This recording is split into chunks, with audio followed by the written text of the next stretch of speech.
युद्ध करने पर कैसे मजबूर किया श्री कृष्ण भगवान ने अर्जुन को। तो आइए दोस्तों जानते हैं, सभी को जानना परम आवश्यक है।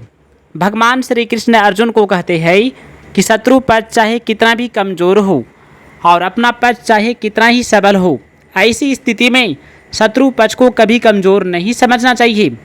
जब भी युद्ध कीजिए पूरा शक्ति के साथ युद्ध कीजिए। जब पहला वार कीजिएगा तो उसमें पूरा जान लगा दीजिए। भगवान श्री कृष्ण कहते हैं और अपने अंदर उपेक्षा, उदासीनता आदि की भावना जरा भी नहीं आने देना चाहिए। जिस पक्ष में धर्म और भगवान रहते हैं उसका सब पर गहरा प्रभाव पड़ता है।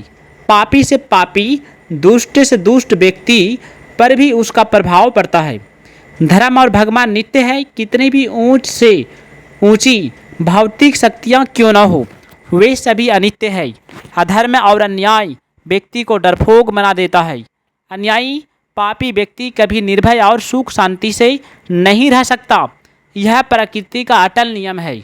भगवान श्री कृष्ण कहते हैं, जो भी व्यक्ति नाशवान धन संपत्ति को श्रेष्ठ समझता है, अधर्म, अन्याय और दुर्भावना से भरा होता है, वह भीतर से खोखला होता चला जाता है और वह कभी निर्भय नहीं होता। जिस व्यक्ति के भीतर भगवान बसते हैं, जो धर्म का पालन करता है, वह कभी भयभीत नहीं होता। उसका बल सच्चा होता है, वह सदा निश्चित और निर्भय रहता है। महाभारत के युद्ध में अर्जुन ने भगवान श्री कृष्ण का वर्णन किया।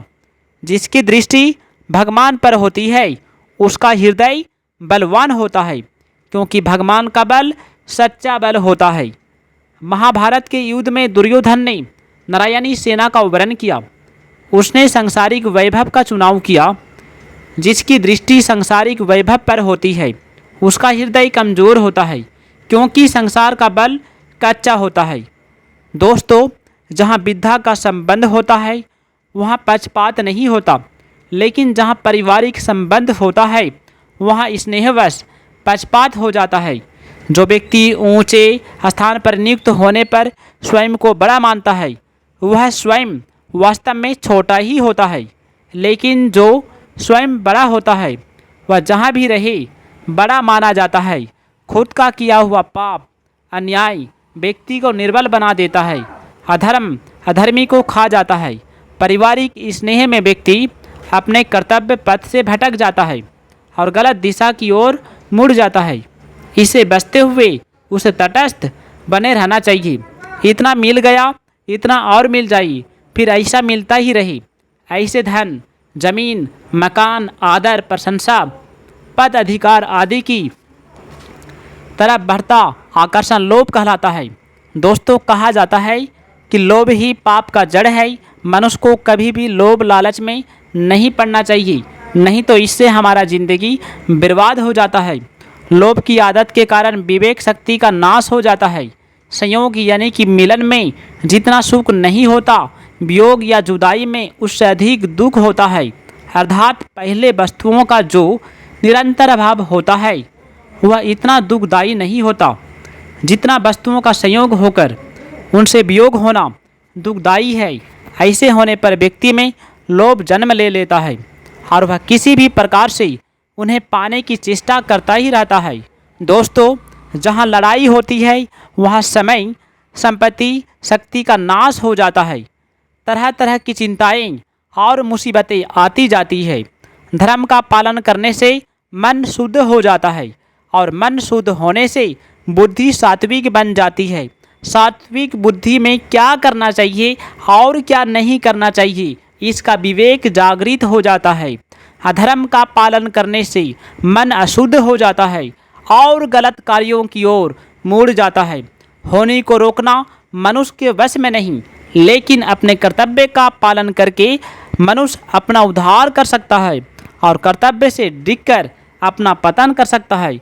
तो आइए दोस्तों, भगवान श्री कृष्ण ने क्या कहा, सबसे बड़ी बात सुनकर आप हैरान हो जाओगी। भगवान श्री कृष्ण कहते हैं, जब तक तुम लोभ, लाभ के लिए या जीत के लिए कर्म करोगे तब तक हर कर्म तुम्हें बंधन में बांधेगा।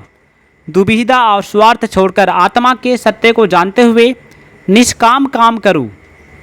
जीत हार की इच्छा से मुक्त होकर कर्म करना ही समता योग है, जो दैविक और भौतिक तापों के भय से विचलित नहीं होता, दुख में रोता नहीं और सुख में नाचता नहीं, क्रोध और घृणा से परे है, जिसमें किसी के लिए आसक्ति नहीं, वह स्थिर मन वाला मुनि कहलाता है।